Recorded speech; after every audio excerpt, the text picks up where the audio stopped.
Isang magandang araw po sa lahat. Sa ngalan po ng BTC Panda Philippines, nais ko lang pong bigyan ko kayo ng ilang mga kaalaman or maybe mga katanungan na naka-imbak dyan sa inyong mga isip, no? So regarding dito po sa BTC Panda, no? Kasi dito po sa BTC Panda, nagkaroon po tayo ng tinatawag na system upgrade, no? System upgrade na makikita nyo po yan sa loob ng inyong account. Kung kayo po ay member ng BTC Panda at meron po kayong account, dyan po sa dashboard ninyo ay makikita nyo po kagad ito. System enhancement dated July 14, 2016, and they said, "Dear beloved BTC Panda members, thank you for your support and the BTC Panda Global Crowdfunding System. We are delighted to inform you that there will be no more Know Your Client or KYC verification process required in order for you to get help. We sincerely apologize for the inconvenience that you possibly have encountered these past few weeks. As you all aware, BTC Panda is committed to ensure our platform is secured and our investors' interests as well protected. We are exceedingly critical when it comes to your protection. So, BTC Panda team is willing to do whatever it takes to provide you a lifelong guarantee of credible and honest service. Therefore, we are introducing our new system enhancement as there will be no new feature our system which known as Reward Point or RP. RP is needed for you to get help. In order for you to GH3 BTC, you need 3 RP. RP is earned if your referral provide help. For example, your referral 10 BTC, you are entitled to get 70% of your referrals BTC as your reward point, which is 7 RP. Once you earn this RP, you may use it to your GH or transferable it others who need it. Okay, ito na po yung tinatawag nating mga basic na acronyms, no? PH is the provide help, GH is the get help, and the RP means reward points. Okay? Reward points, ito po ay kakailanganin natin upang tayo ay makapag-profit GH, no? GH ang ating profit or capital plus profit. Example, requirement for GH profit, 1 BTC. Ang kailangan po niyan is 1 RP or 1 reward points. So, paano ba magkaroon ng RP? Sa bawat PH or provide help ng referral mo, ito ay may corresponding reward points. Ang mga reward points na ito ang siyang gagamitin mo para sa pag-GH or get help ng profit mo or yung tinatawag na 1% daily passive income. Now, halimbawa, ikaw ay nakapag-invite or nakapag-refer. Kailangan po siyang mag-provide help. So siya po halimbawa ay nakapag-provide help ng 10 BTC. 10 BTC, magkakaroon ka dito ng 7 reward points. Okay? So, dito po sa passive income, continuous po ito ang 1% daily. 1 day to 180 days po ang itatagal ng 1% na binibigay po passive income ni BTC Panda.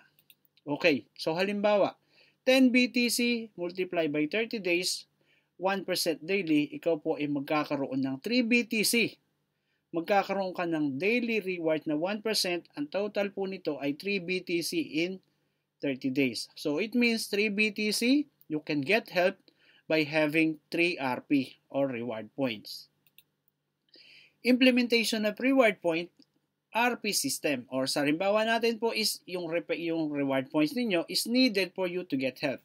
For example, in order for you to GH 3 BTC, you need 3 RPs. RP is earned if your referral provide PH. 70-30 basis. If your referral, halimbawa, PH ng 10 BTC, you will get 7 RP. It was transferable. Ibig sabihin, yung inyo pong mga reward points, pwede po itong ipasa sa iba. Kung meron po nangangailangan na mga member natin or mga downline natin or referral natin na kailangan po nila ng RP, nasa sa inyo po yan para i-transfer naman sa kanila at para makapag-GH po sila. So, ano nga yung mangyayari sa lahat ng members? So, example scenarios po, number 1, kung ang member ay may invite at meron na din siyang kompletong nakuhang GH profit at wala na siyang planong mag-invite na, at kung ang kanyang capital ay sabihin nating 10 BTCs at siya ay may nakuha ng 5 BTC sa kanyang mga GH profit, request, sa kanyang ika-180 na araw, ibabalik sa kanya ang 5 BTC plus 20% ng 5 BTC.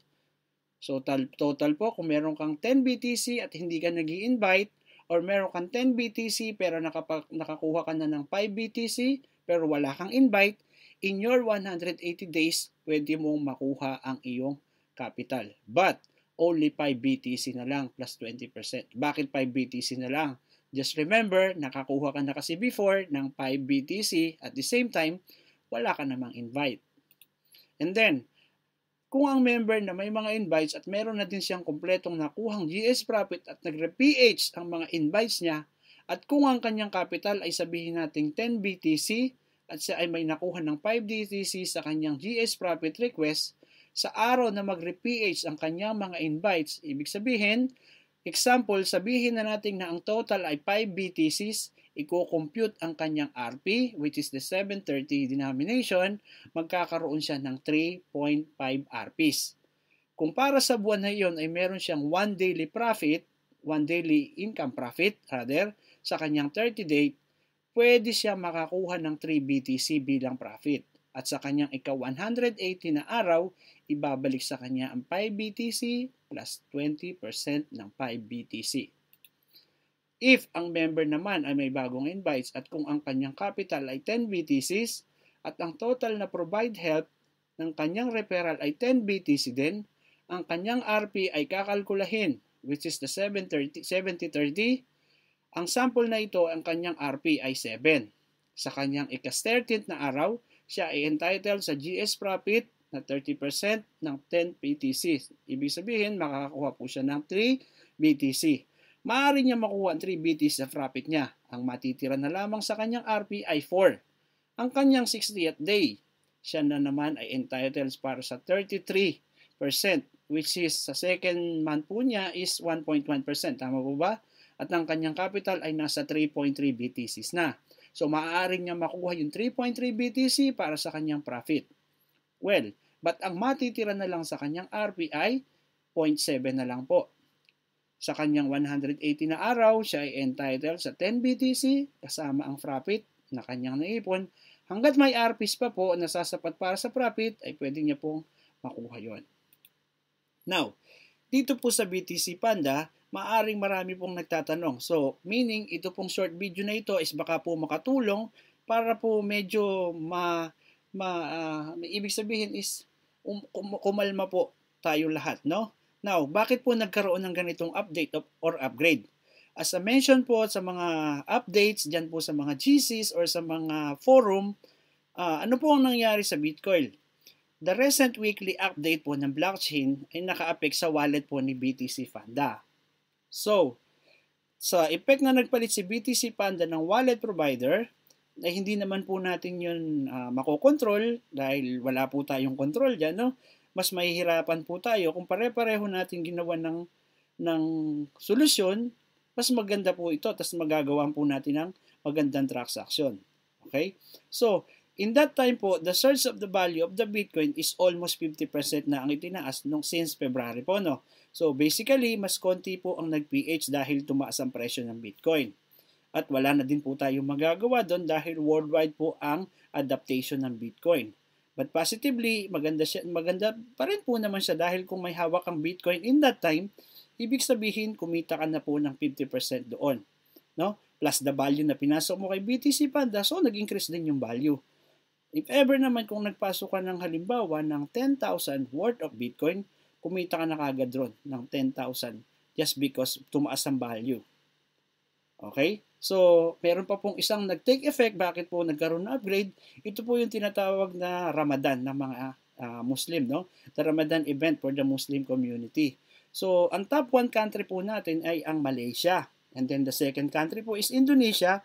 At mga nasa 4th po tayo or 3rd yung Pilipinas, no? So, ito po yung Ramadan na tinatawag ng mga parang holiday po, no? Or Christmas ng mga Muslims. So, technically, nag-GH all or profit and capital po yung mga Muslim ng nasa Panda. So, yung money pool natin ay nabawasan. So, ibig sabihin po, we have to adapt and adjust So that's why, nag-implement po ng bagong system upgrade ang Panda. So hindi po natin kontrolado yon, sila lang po ang may alam niyan dahil we cannot do anything about. Kasi sila naman po ang nakakaalam dun sa kultura nila at mga ginagawa nila niyan. So, yan po yung ibang mga points kung bakit po nagkaroon tayo ng mga system upgrades. So now, kung isipin po natin, nandito na po tayo sa pinaka-peak ng ating BTC Panda journey, no? Almost mag 7 months na po tayo or even 7 months na po. But we are still standing, no? So kung mapapansin po ninyo, napakarami din yung mga crowdfunding or mga platform, community na kagaya nito. Pero as it is, no? Nakatayo pa rin po ang BTC Panda, no? So kung may mga kumita, nakabawi, it is because they played the game, no? Parang kung nagtrabaho ka, siyempre, makaka-reward ka. Now, kung tatanungin po natin, ano na po kaya ang mangyayari sa BTC Panda? So, siguro naman po, marami na ding lumabas na forums or mga assessments ng ating mga admins, mga leaders, or something na mapapagkatiwalaan po natin na ito po ay pagtratrabuhan talaga ng admin, no? Mga mabuting tao po yung mga tao na yan. So, pinipilit po nila, ginagawa po nilang paraan na maging long term si BTC Panda para hindi po basta-basta mapabilang lang dun sa mga tao o sa mga platform na nagsara na. So, ito pong mga admin ng BTC Panda is determined po sila, matatapang po yung mga tao na yan. So, hindi po nila pababayaan na ang itanayo nilang pundasyon ay basta na lang mabubuwag. So, then, again po, ulitin ko po sa inyo, ang pinasok po natin ay crowdfunding, no? Hindi po ito company, hindi po ito mayroong presidente, vice president, or something. Ito po ay crowdfunding. And the most of tao na nandito po is especially yun po yung mga taong nagtiwala sa BTC Panda at naiintindihan po nila kung ano ang mission and vision ng BTC Panda. Ang vision po natin dito is makapagbigay tayo ng Bitcoin literacy sa mga tao at para maintindihan nila kung ano ang Bitcoin at kumita po ng first 1,000 BTC. Yun po yung ating mission dito. So, lahat po tayo ay mag-earn ng 1,000 BTC. In the near future, pag nagkaroon po ng value acceleration, so doon po kikita na tayo doon, no? So, ibig sabihin, ano ba ang mangyayari? Kung fully implemented na po ito, pero ang good news, ang admins po natin ay hindi po tumitigil. They are accepting suggestion.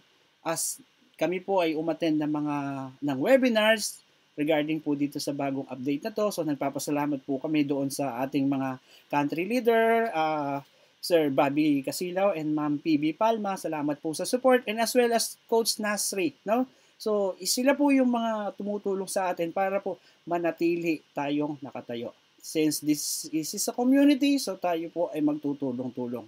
So, siguro po nagtatanong tayo, bakit sana kinonsulta muna tayo ng mga tao na to? Dapat sana nagkaroon muna tayo ng public consultation, no? So, para po sa akin, siguro po sobrang dami ng tao na member ng BTC Panda. So, hindi naman po siguro tama na isa-isahin yung mga tao na, uy, gusto nyo ba ng ganito? Kailangan nating mag-upgrade. Okay lang ba sa inyo yung ganito? So, hindi na po siguro, no? So, that all the sudden, after waiting na magulat na lang tayo na, ay, wala na pala nag-PPH. So, ano ba ang mangyayari sa community natin? Parang, I think it will be worse. Baka nga magsarado na. So, kaya po yung ating mga country leaders na nagre-represent sa kanilang mga members or sa kanilang mga taong tinuruan ng about Bitcoin literacy, sila po yung mga country leaders na tumatayo para sa atin. So, napakalaking sakripisyo po nila. So, kung tayo po ay bigay ng mga point something BTC para po sa ating PH, isipin na lang po natin sila na sobrang dami rin po nilang BTC na pinasok. But beyond that, ganun po talaga na ito po ay system upgrade at ito po ay ginawa para po sa katatagan ng ating BTC Panda. So ulitin ko po, kung tayo po ay medyo nagkakaroon ng agam-agam, wag lang po tayong maging negative. Ang negativity po, hindi po ito nakakatulong. Kahit siraan po natin ng siraan si BTC Panda o ikwento natin ang kanyang kasiraan, it will be affect you, not BTC Panda. Because BTC Panda is stand because of the community and because of you. Now, kung ano po ba para sa akin, siyempre po, disappointed rin ako, no?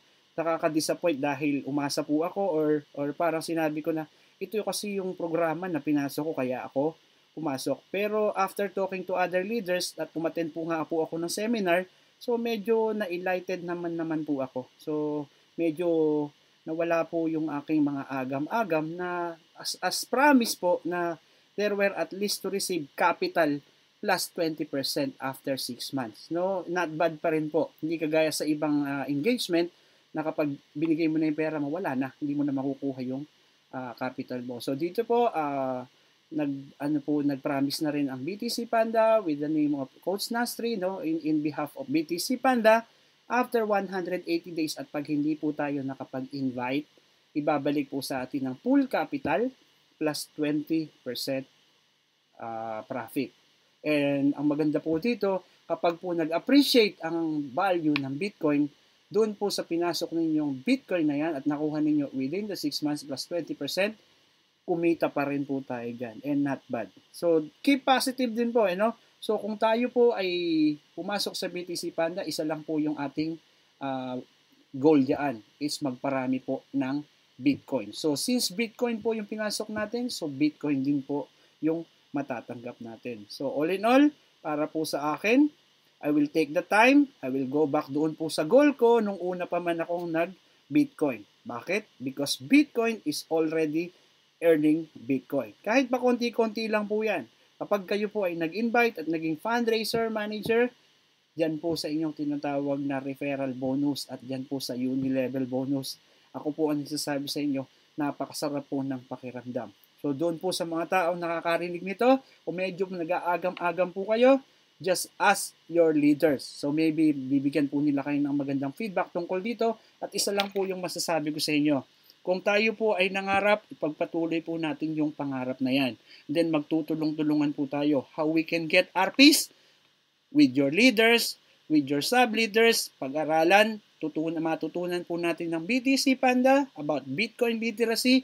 Wala pong mahirap sa taong nagsusumikap. Again po, this is Nelson with your BTC Panda Philippines and in behalf of BTC Panda Macau, maraming salamat po at sana po ay ma-enlightened tayong lahat. Thank you.